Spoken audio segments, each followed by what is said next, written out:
அனல் கொண்ட இருதயம். என் இருதயம் எனக்குள்ளே அனல் கொண்டது. நான் தியானிக்கையில் அக்கினி மூண்டது. அப்பொழுது என் நாவினால் விண்ணப்பம் செய்தேன்.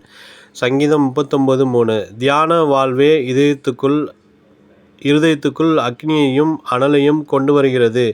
ஈசாக்கு ஒரு தியான புருஷனாயிருந்தார். மாலை நேரமாகும்போது தனிமையாய் சென்று கர்த்தரை குறித்தும் அவருடைய வாக்குத்தத்தங்களை குறித்தும் தியானிக்கிற பழக்கத்தை கொண்டிருந்தார். அதற்கு அடுத்தபடியான மிகப்பெரிய தியான புருஷன் என்றால் அது தாவீதுதான். கர்த்தருடைய வேதத்தில் பிரியமாய் இருந்து இரவும் பகலும் அவருடைய வேதத்தில் தியானமாய் இருக்கிற மனுஷன் பாக்கியவான். சங்கீதம் 1:2 என்று அவர் எழுதுகிறார். எல்லா தியானத்திலும் மிக மேன்மையான தியானம் சிலுவையை குறித்த தியானமே. எவ்வளவுக்கெவ்வளவு சிலுவையிலே தொங்கிய கிறிஸ்துவை குறித்து நீங்கள் தியானம் பண்ணுகிறீர்களோ அவ்வளவுக்கவ்வளவு உங்கள் இருதயம் அனல் கொள்ளும். தேவனுடைய அன்பு உங்களில் பெருக்கெடுக்கும். ஒரு தேவனுடைய ஊழியக்காரரை கர்த்தர் வல்லமையாய் பயன்படுத்தினார். காரணம், அவர் தம்முடைய ஜெபத்தில் 3 நாட்கள் அல்லது 4 நாட்கள் தேவ சமூகத்தில் விழுந்து கிடந்து ஊக்கமாய் ஜெபிப்பார்.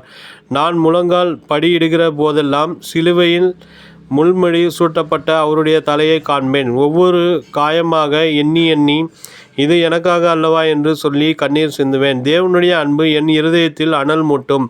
கிருபையின் ஆவியை என்மேல் ஊற்றி மணிக்கணக்கில் ஜெபிக்க கர்த்தர் எனக்கு பலன் தருவார் என்று அவர் சொன்னார். தேவ பிள்ளைகளே, சிந்தனைகளை ஒருமுகப்படுத்தி கல்வாரி சிலுவையை நோக்கி பாருங்கள். பாவ எண்ணங்களை உங்களை விட்டு அகற்ற இயேசுவின் இரத்தத்தை தியானியுங்கள்.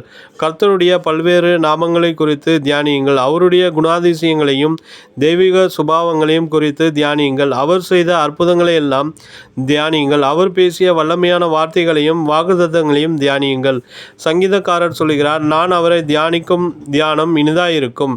நான் கர்த்தருக்குள் மகிழ்வேன். சங்கீதம் 104:34. தியானத்தை தொடர்ந்து வரும் மகிழ்ச்சி இனிதானதாயிருக்கும் என்று தாவீது எழுதுகிறார். கர்த்தர் செய்த நன்மைகளை நினைவு கூறும்போதும் கர்த்தர் உங்களை நடத்தி வந்த பாதைகளை எண்ணி பார்க்கும்போதும் நிச்சயமாகவே உங்களுடைய உள்ளத்தில் சந்தோஷம் உண்டாகும்.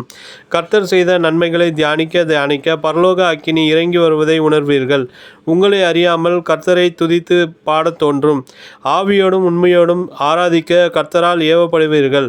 கர்த்தரை துதிக்க எல்லா நேரமும் ஏற்ற நேரம்தான். இருப்பினும் அதிகாலை வேளையில் கர்த்தருக்கு முதலிடம் கொடுத்து அவரை தியானிக்க வேண்டிய வேலையாகும். மதியான வேலையுமே வேலையின் மத்தியில் கர்த்தரை நினைவு கொண்டு அவரை போற்றுகிற வேலையாய் இருக்கிறது. மாலை வேளையும் ஒரு அமைதியான ஒரு இடம் தேடி சென்று கர்த்தருடைய அன்பை எண்ணி பார்ப்பதற்கு அருமையான வேலையாகும். இரவும் கூட அவரை தியானிக்க உசிதமானதே. நினைவிற்கு, என் படுக்கையின் மேல் நான் உம்மை நினைக்கும்போது ராஜாமங்களில் உம்மை தியானிக்கிறேன். சங்கீதம் 63:6.